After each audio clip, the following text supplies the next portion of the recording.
Pessoal, boa tarde. Estamos ao vivo em mais uma palestra do nosso evento, nosso Congresso de Segurança do Trabalho da Universidade Cândido Mendes, nosso terceiro dia de congresso.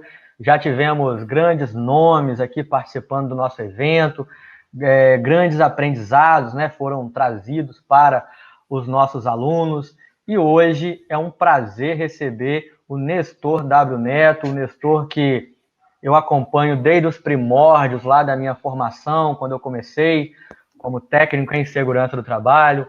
É uma das pessoas que eu tenho como referência, então eu pesquiso o Nestor, eu vejo o blog do Nestor, eu acompanho tudo que o Nestor publica, né, sempre que possível. Então é um prazer, eu já fiz aqui os meus agradecimentos a ele, porque com certeza ele foi uma das pessoas que contribuíram para a minha formação enquanto técnico e engenheiro de segurança do trabalho. Então, se eu hoje sou coordenador de curso, se eu hoje tenho a minha experiência enquanto profissional de segurança do trabalho, muito eu devo ao trabalho e aos materiais do Nestor. Então, é um prazer, uma honra receber o Nestor no nosso evento. Nestor, seja bem-vindo à nossa instituição. Espero que esse evento seja o primeiro de muitos que nós possamos fazer juntos aí, tá? É um prazer recebê-lo e sinta-se em casa em nossa instituição. Valeu. Evento. Obrigado pelo convite, né, o professor Diego. Obrigado à instituição, né, por ter aceitado o Negão aqui palestrar no evento. E vamos lá, o tema é muito interessante.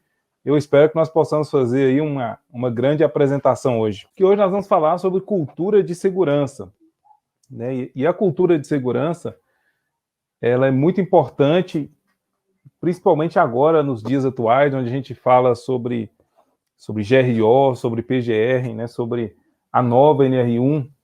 Eu tenho dito que é impossível você implementar um GRO na plenitude se a empresa tiver uma baixa maturidade de segurança. E nós vamos entender, né, o que é a cultura de segurança. O que é a cultura de segurança? A cultura é uma coisa bem interessante, porque não existe cultura certa e cultura errada, existe a cultura em si. Por exemplo, na Polinésia, as mulheres esticam o pescoço, ali até 30 centímetros de pescoço esticado, e para elas isso é bonito. Então, na cultura delas, isso é bonito, isso é aceitável. E aí, quando a gente fala na Índia, o pessoal tem como Deus, né, uma vaca. E para eles, isso é aceitável. E quando a gente fala, então, de comida, né? Tem algumas comidas bem estranhas. Na França, o pessoal come lá um negócio que chama escargot, que é uma espécie de lesma, de caramujo. Para eles é uma iguaria, é caríssimo. Para muita gente, eca. Né? Então, cultura é isso. Cada um tem sua cultura, não existe cultura certa e não existe cultura errada. A cultura ela sempre está ligada a um grupo, a uma entidade. Você tem no Brasil, por exemplo, vários tipos de cultura. Se a gente vai, por exemplo, eu que ando muito pelo Brasil, se a gente vai, quando eu dou palestra lá na região Nordeste, a gente sente o calor humano, então a cultura lá é de maior proximidade, o jeito de falar é diferente. Quando a gente vai para o Sul, a cultura é mais distante, o jeito de falar também do pessoal do Sul é diferente, o pessoal do Nordeste ri mais fácil das piadas da gente, do Sul o pessoal já é meio na dele. Então, essa é a cultura, e a cultura a gente só entende.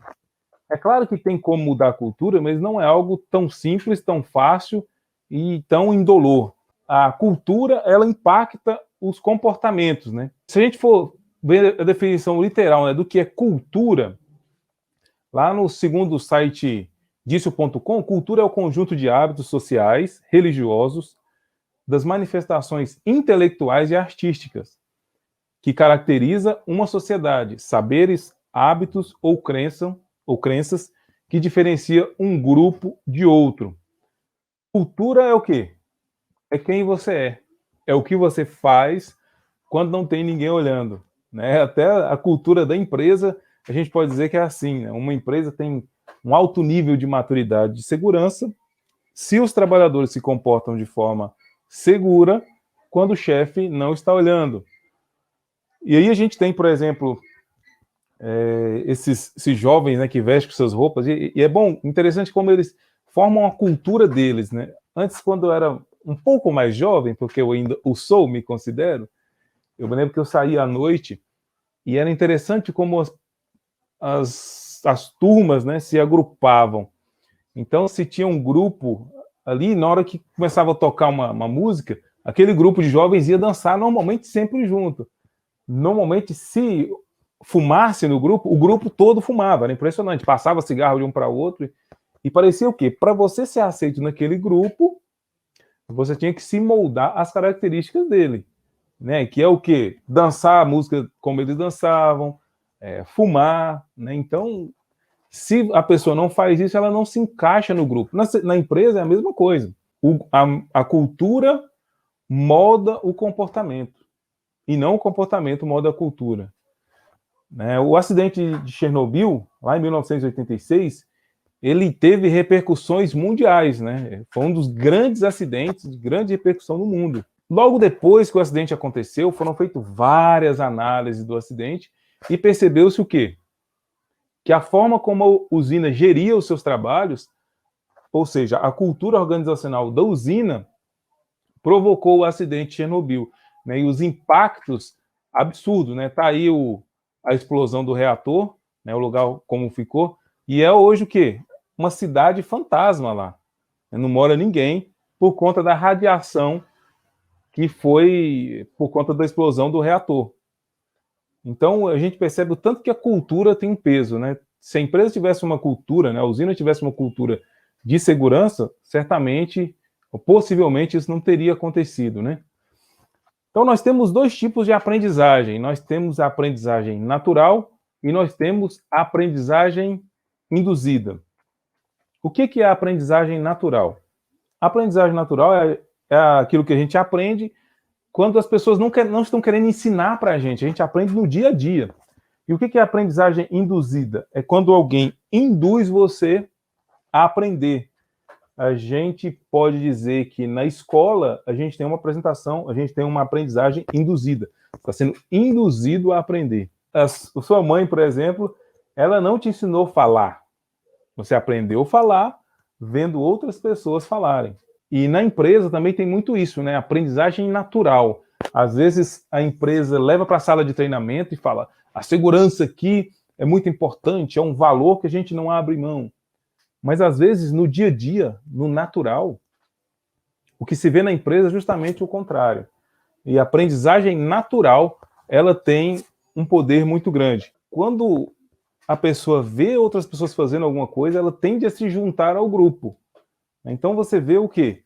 Que a aprendizagem natural, né, ela acaba criando uma cultura. Então aquilo que o trabalhador faz habitualmente acaba se tornando a cultura da empresa. E essa cultura vai moldar os novos hábitos das pessoas que chegaram, igual aconteceu aí no vídeo. Então, por que eu preciso me preocupar com cultura de segurança?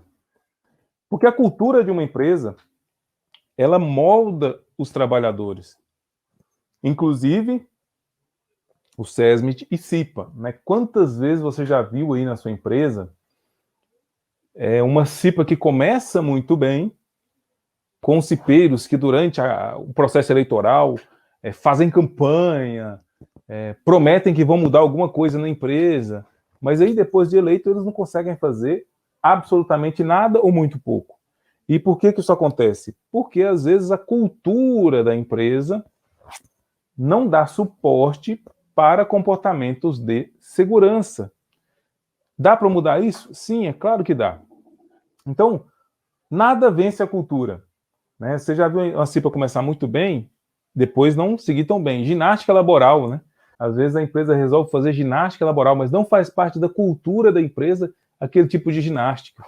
E se não houver um impulso de alguém que tem poder de transformar, tipo o dono ou os líderes, se eles não abraçarem a ginástica laboral, simplesmente não vai.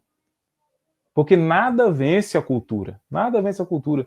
A única força na empresa capaz de mudar a cultura são os líderes do alto escalão e os outros líderes. Eles têm poder de mudar a cultura. Se algo se choca contra a cultura, ele simplesmente não prospera. Né? A gente costuma dizer que a cultura de segurança da empresa, ela define a norma social da empresa, ou seja, define os comportamentos aceitáveis dentro da empresa. Né? Em algumas empresas, o trabalhador está exposto a risco, é totalmente aceitável, em outras não. Então vamos dar uma olhada aqui em algumas definições a respeito de cultura de segurança. Tem algumas bem bacanas. Por exemplo, essa diz que cultura é o conjunto de suposições e suas práticas associadas, que permitem a construção de crenças sobre o perigo e segurança. Olha que legal isso. A cultura permite a construção das crenças, ou seja, do que os trabalhadores acreditam a respeito do perigo e da segurança. Mais uma outra fonte diz que a cultura, diz que a cultura é o produto de valores individuais, de grupo, atitudes, percepções, competências e padrões de comportamento que determinam o compromisso, o estilo e a proficiência do gerenciamento de segurança e saúde de uma organização. Essa outra definição diz que a cultura é o que? A percepção dos eventos, é as práticas e procedimentos, bem como os comportamentos que serão recompensados e apoiados e esperados em um ambiente organizacional específico. Então, olha que legal, né? A cultura, ela define os comportamentos que serão recompensados, apoiados e esperados. Por que a cultura faz isso? Porque quando a pessoa age conforme a cultura, ela tem um bem-estar meio emocional. É igual no caso do vídeo, né? A moça falou muito bem isso. Quando ela viu todo mundo se levantando, e ela se levantou também, ela se sentiu incluída, né? Ela falou, se eu não me levantasse, eu seria excluída. E ela disse que a partir do momento que ela começou a se levantar com o grupo, ela se sentiu mais confortável. Né? A cultura tem esse poder de definir os comportamentos aceitáveis. Essa outra definição diz que cultura é definida como valores, crenças, suposições e normas compartilhadas, que podem, olha só, governar a tomada de decisões organizacionais, bem como atitudes individuais e de grupo sobre segurança. Então, a cultura, ela vai governar a tomada de decisões organizacionais e as decisões individuais. Então, a cultura da empresa, ela vai governar as decisões individuais dos trabalhadores. E a cultura é representada pelo que o trabalhador faz quando o chefe não está olhando. Então, olha o quanto é profunda essas definições a respeito de cultura, né? A cultura governa o comportamento. A cultura cria o que a gente chama de normas sociais. Então, nós temos aquelas normas oficiais, né, que é dada pela organização. Olha, tem que fazer isso, tem que fazer aquilo. E temos as normas sociais, que são as normas de comportamento, que são as normas implícitas. Ninguém fala sobre normas sociais. Elas são implícitas. Se a maioria dos trabalhadores começam a se cuidar, isso cria uma norma dentro da empresa, uma norma implícita. Então, não é uma norma estabelecida pela direção, mas é uma norma implícita baseada na maturidade cultural. As propriedades de uma cultura de segurança, né? Segundo Edgar Schein, ele diz que as culturas, a cultura é moldada pelos artefatos, pelos rituais, pelas crenças e pela linguagem. E o que são os artefatos? É o ambiente físico, o ferramental. E o que são as crenças? É o que o trabalhador normalmente faz no dia a dia. E o que são os rituais? São aquilo que as pessoas acreditam e fazem sobre a segurança. Por exemplo, antes do trabalhador iniciar sua atividade, ele faz uma análise de risco antes? Ou ele simplesmente começa a trabalhar e aí depois, se o SESMIT passa, se o técnico passa, ou o engenheiro, ele vai colocar os EPIs.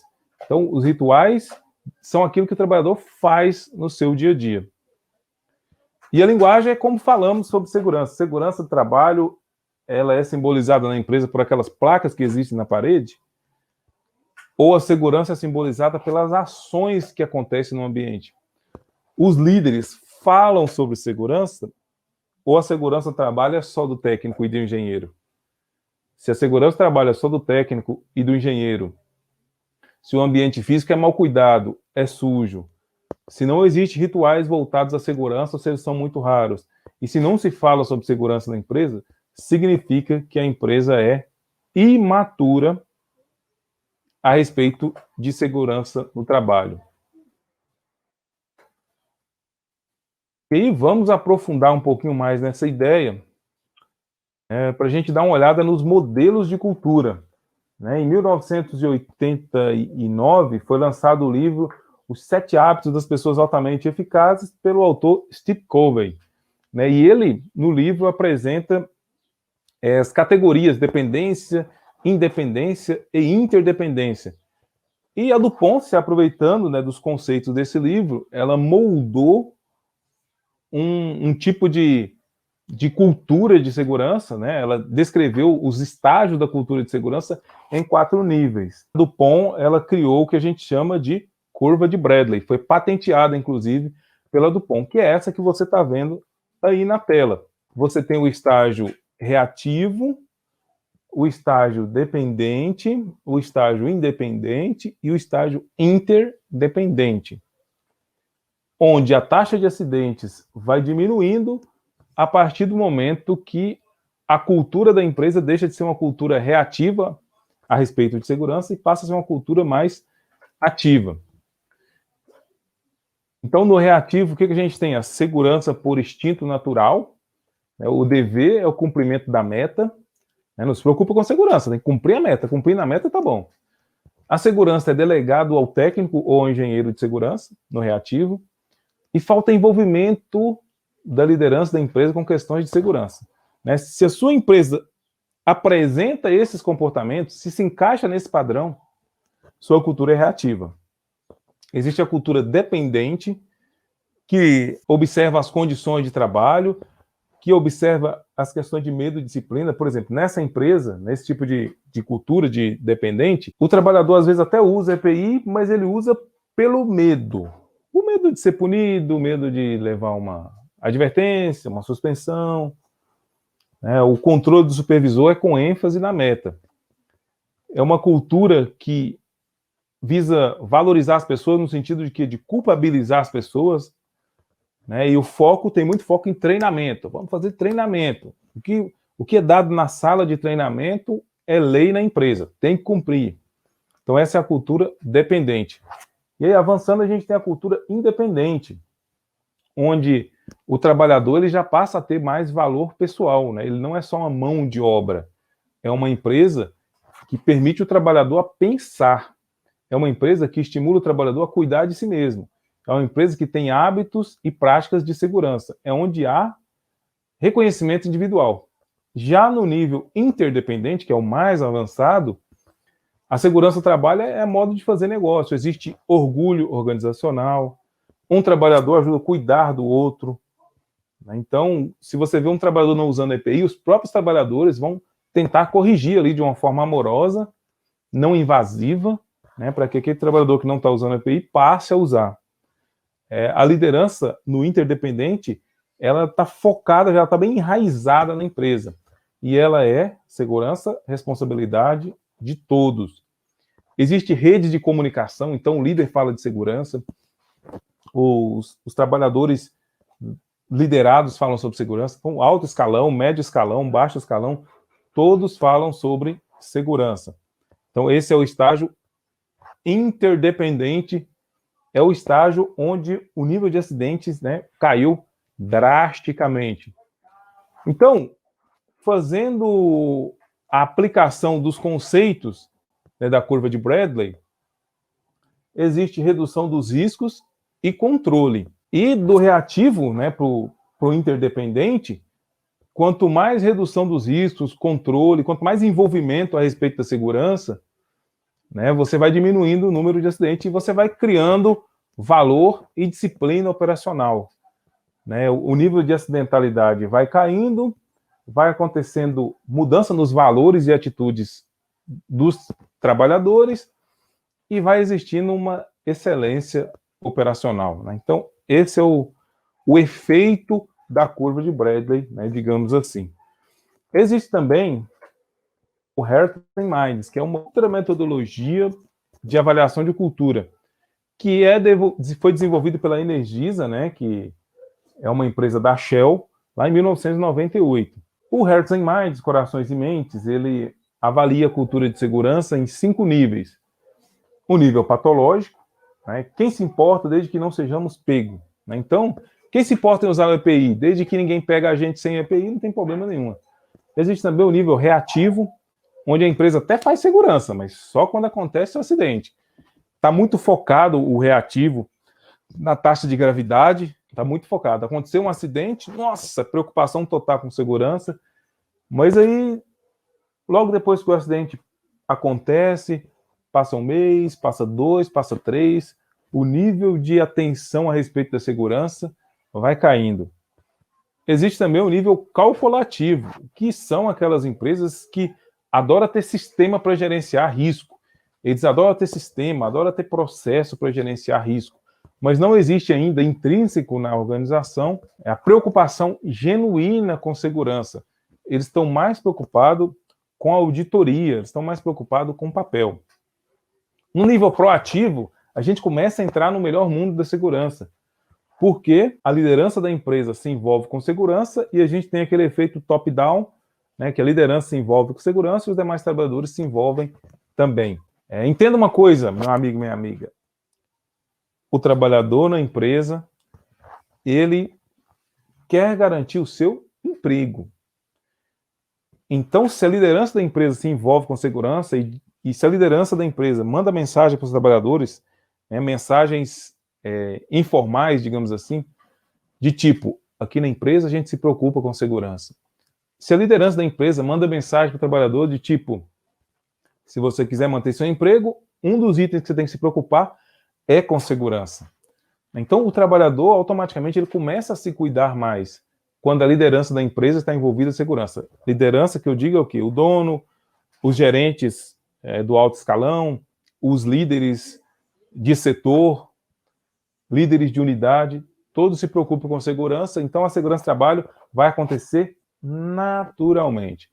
E existe o nível generativo, né, o nível 5, onde saúde e segurança do trabalho é a forma de fazer negócio para a empresa. Inclusive, quando chega nesse nível, a empresa até rejeita fazer negócios com empresas que não estão na mesma vibe, que não estão na mesma sintonia a respeito da segurança. Então, esse é o modelo Hearts and Minds.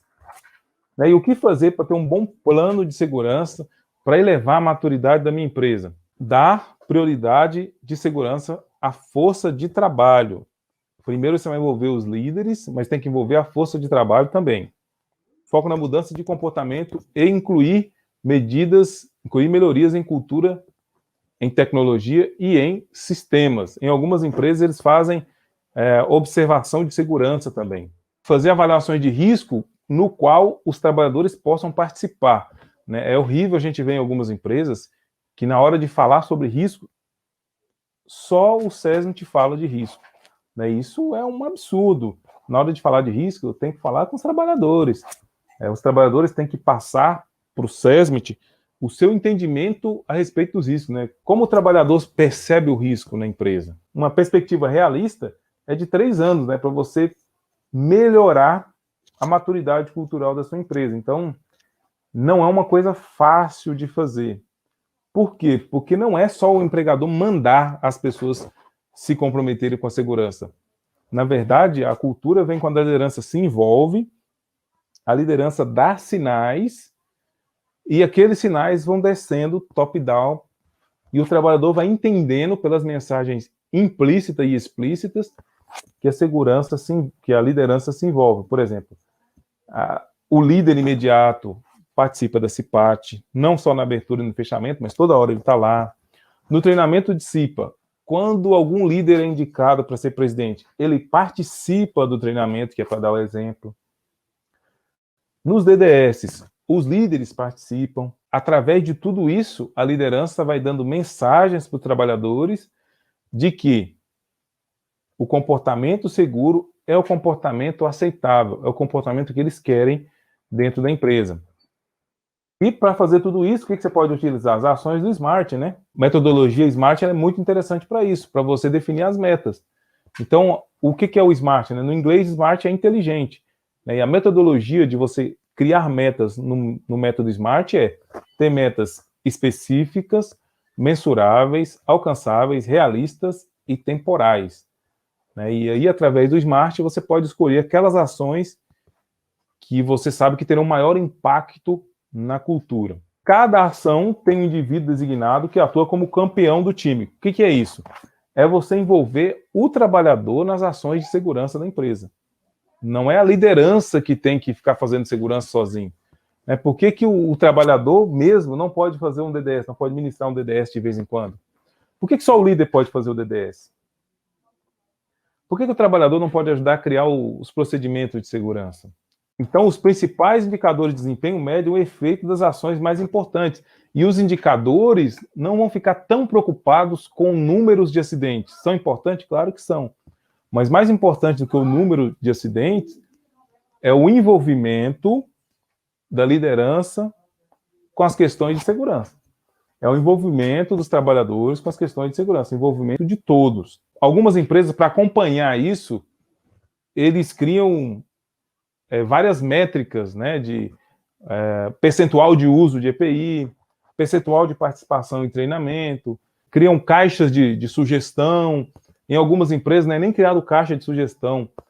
O trabalhador, toda vez que ele tem uma sugestão de melhoria, ele vai e procura o seu líder ou procura alguém do SESMIT, melhoria em segurança. A empresa também, o que ela cria?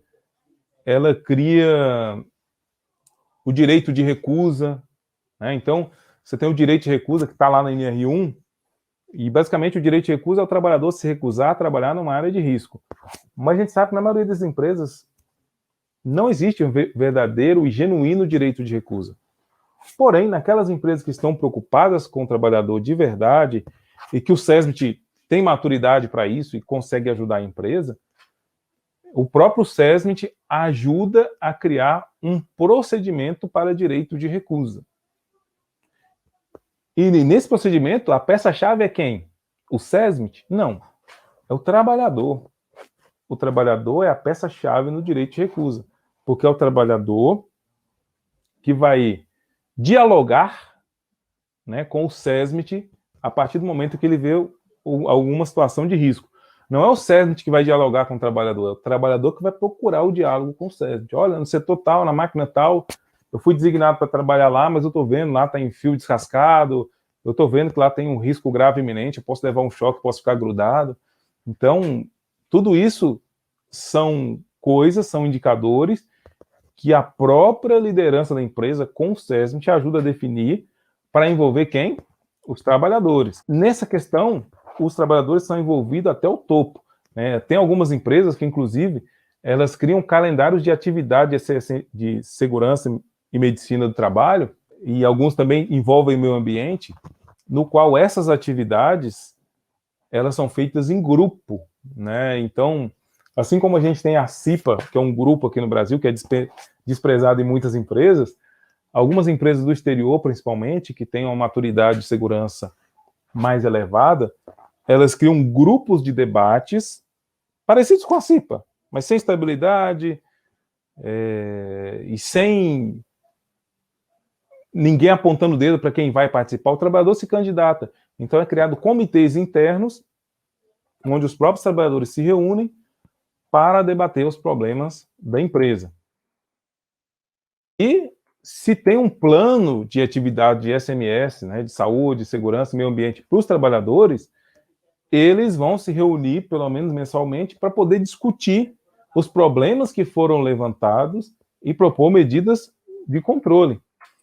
Né? Então, isso é revisado frequentemente e afeta a forma como a empresa faz, como a empresa lida com as questões de segurança.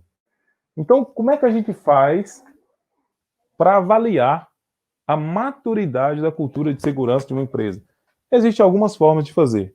Eu vou falar aqui de 3 formas de você fazer uma análise de maturidade da cultura de segurança. Esse primeiro tipo é você levantar os critérios da cultura presente na organização. Que o que é?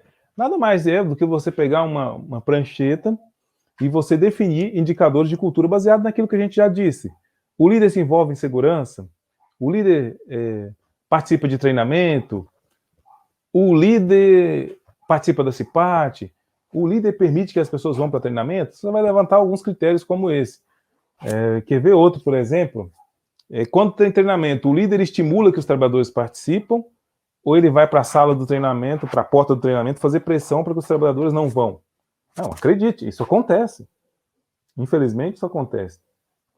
Outra questão que a gente pode utilizar nesses critérios, ver os acidentes de trabalho, né, procurar os relatos de acidente de trabalho que aconteceram na empresa. Porque através dos relatos a gente pode conhecer os pontos quentes, né, aqueles setores que têm maior nível de acidente. E até com base nos acidentes, a gente consegue entender quais são os setores que têm acidente de maior gravidade, normalmente, e que têm acidente de maior frequência. E também observando, né, as análises de acidente, a gente tem a possibilidade de enxergar como é feita as análises de acidente, no sentido de que quem é o culpado pela falta de segurança quando ela acontece? Né? Ela é delegada ao trabalhador, que tem muita empresa que faz isso, né? O trabalhador sofreu acidente na máquina tal, e a conclusão do acidente está sempre lá como ato inseguro, né? Aí o pessoal muda isso, né? Chama também de fator interpessoal de segurança. Mas assim, é fácil você ver quando uma análise de acidente atribui a culpa ao trabalhador. Normalmente, nas análises que atribuem culpa ao trabalhador, elas colocam como medida de controle o treinamento. É isso. Então, levantar os critérios, né, da cultura presente na organização é muito interessante. O que mais que a gente pode fazer? Entrevistas. Né, fazer entrevistas com os empregados, com a CIPA e com a liderança. Para quê? Buscar entender como são as questões de segurança na empresa. Existe liberdade para relatar condições de risco? Existe liberdade para relatar acidentes? Os trabalhadores, eles percebem que a liderança está preocupada com a segurança deles? Ou eles percebem que eles é que tem que tomar conta da própria segurança, a liderança não se envolve? Os trabalhadores são estimulados a participar dos DDS, ou apenas o SESMIT estimula a participar do DDS, mas outros líderes não.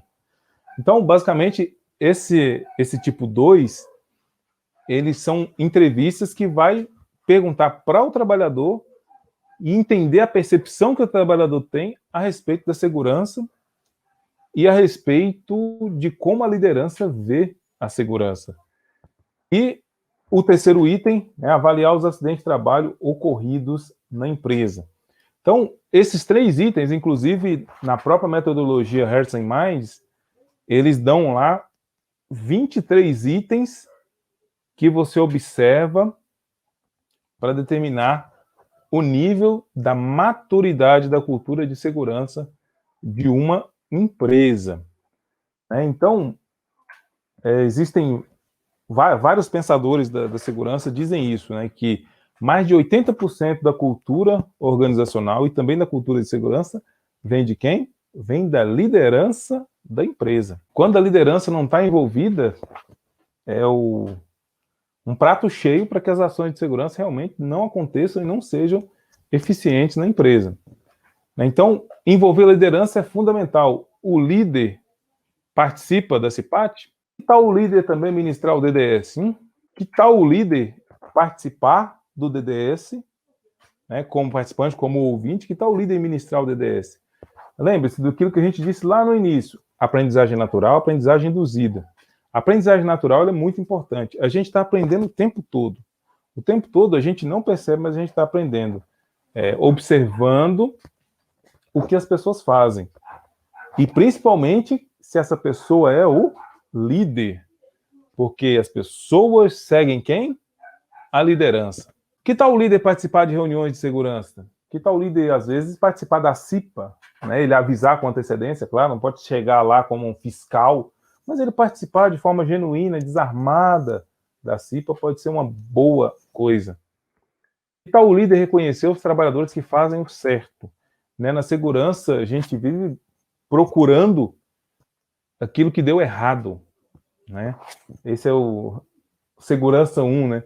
Inclusive, novos pensadores como Eric Honegel, o Sidney Dekker, que é o do Safety Differently, ele diz o quê? Que os setores de segurança na empresa, não é que eles têm que fechar os olhos para o que está errado, mas é que eles têm que procurar também aquilo que está dando certo e valorizar.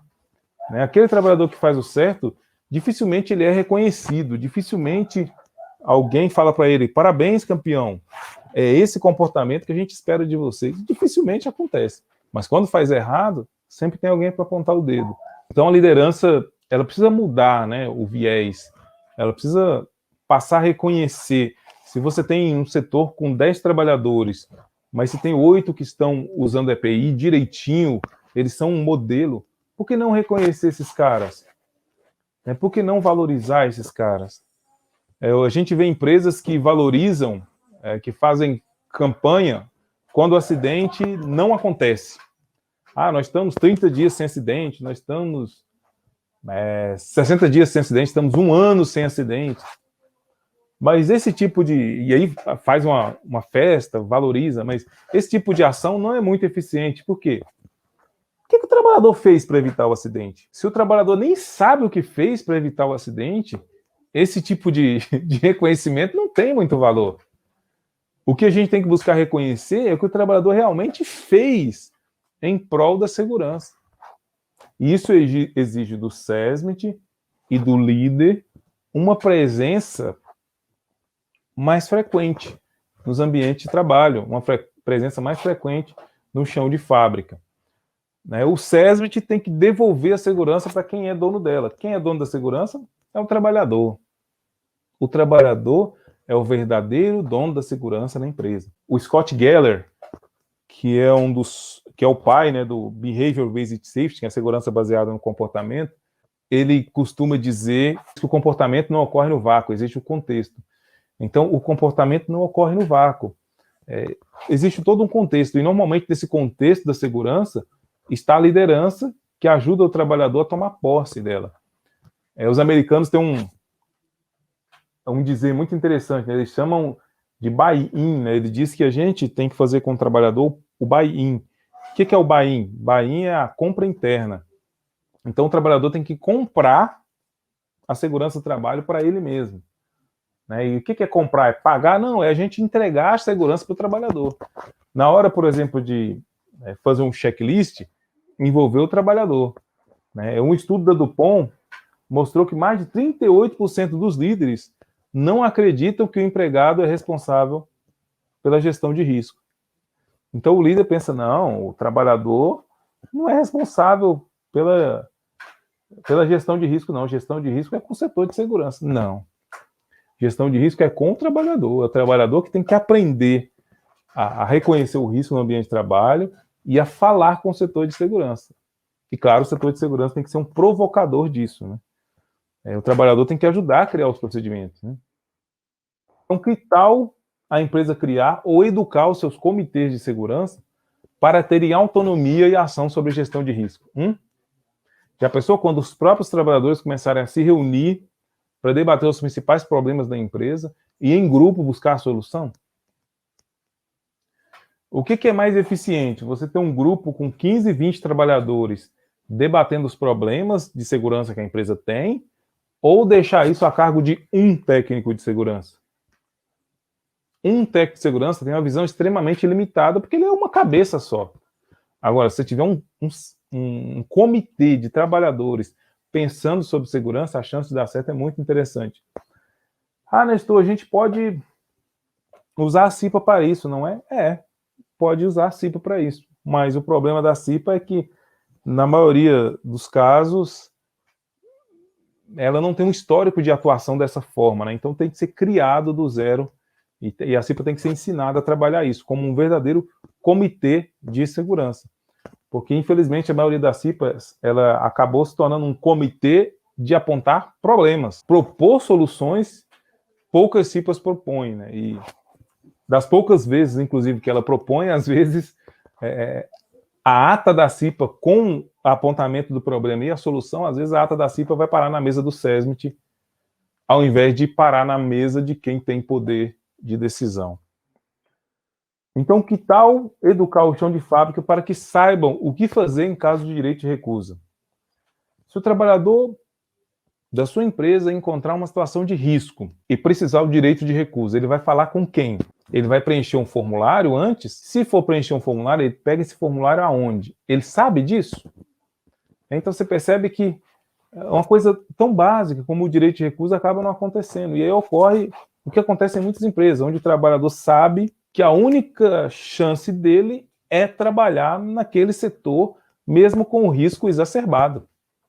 Ele sabe que se ele não trabalhar naquele setor, mesmo numa situação de risco, ele pode ser demitido. Então, cadê o direito de recusa, que é uma ferramenta tão boa, né, mas pouco utilizada? Que tal o próprio trabalhador ser educado a reconhecer os trabalhadores que fazem o certo? Como assim? Quando um trabalhador percebe que, principalmente aqueles novatos, né, estão se cuidando, estão usando o DPI, que tal um trabalhador mais antigo chegar para o novato, bater no ombro dele e falar: campeão, parabéns, está usando todos os DPIs, é isso mesmo. Desse jeito você vai longe aqui na empresa. Então falta muito isso, né? O reconhecimento das coisas certas. A gente foca muito no errado, mas quem faz o certo a gente acaba não reconhecendo. Então, a cultura de segurança, ela é muito importante, mas para a empresa ter uma cultura de segurança verdadeiramente saudável, como eu disse, vem de top-down, né? Vem de cima para baixo. É uma coisa que, como eu disse aí na apresentação, demora para acontecer, né? Você tem ali, em média, 3 anos para mudar a cultura organizacional de uma empresa, mas o interessante é que quando a empresa melhora a sua cultura de segurança, normalmente ela melhora a cultura organizacional, porque estão ligadas, e a empresa que tem uma cultura de segurança mais madura e, consequentemente, uma cultura organizacional mais madura, normalmente ela performa melhor. Normalmente o trabalhador tem um ambiente com alto nível de segurança psicológica, porque ele tem liberdade para falar, porque ele é ouvido. E normalmente esse tipo de empresa, o trabalhador colabora mais, até mesmo com suas ideias, para melhorar os produtos e serviços que a empresa tem. Então, uma alta maturidade na cultura de segurança não favorece somente as questões de segurança, favorece a segurança como um todo. A gente pode e deve fazer muito para poder chegar a ter, né, na empresa uma maturidade de segurança nível A. Bacana, pessoal? Gostaria de te pedir que você fizesse aí os agradecimentos finais, a sua fala final para os nossos alunos que ficaram até agora conosco. E depois que você terminar, eu vou encerrar nossa live, te pedir para você ficar aqui na sala para a gente fazer um encerramento entre nós dois aqui, tá bom? Então, a fala é sua. Pode falar. Legal. Então, pessoal, encerrando, eu só gostaria de reforçar, né, o que o Diego falou a respeito das NEs. As NEs, elas são muito importantes, claro, mas elas nos dizem o que fazer, mas não nos mostram como fazer, tá? O como fazer que é o desafio de todo profissional, né, e a cultura de segurança, ela vem muito também, né, no como a empresa implementa as ações das NEs. As NRs, apesar de serem o mínimo normativo, a gente sabe que a maioria das empresas não cumpre. Então, nós temos o dever, enquanto profissionais, não é nem de ser um guardião das NRs, não. É de ser um guardião da segurança na empresa. E a segurança não é a ausência de acidentes, né? A segurança é aquilo que está funcionando para que o acidente não aconteça. Então, a segurança não é a ausência de acidente. A segurança é você fortalecer e entender o ambiente de trabalho, como ele funciona nas empresas. O profissional de segurança tem que estar muito ligado nisso, né? Como é que as coisas acontecem na empresa e entender aquela diferença entre o trabalho prescrito e o trabalho real. Bom, então é isso. Eu agradeço a presença de todos aqui nessa live. Lembrando que vocês nos encontram na internet, no site Segurança do Trabalho NWN, no canal no YouTube, o canal Nestor W Neto Segurança no Trabalho. Nos encontra também no canal no YouTube, SST é o canal, que fazemos em parceria com o Mário Sobral Júnior. E vocês encontram o Nestor W Neto também no Instagram. Se você digitar lá Nestor W Neto, você encontra a gente lá. Se quiser me seguir no Instagram, para mim vai ser uma grande satisfação. No mais, meu muito obrigado a todos e a gente se vê numa próxima, se Deus quiser.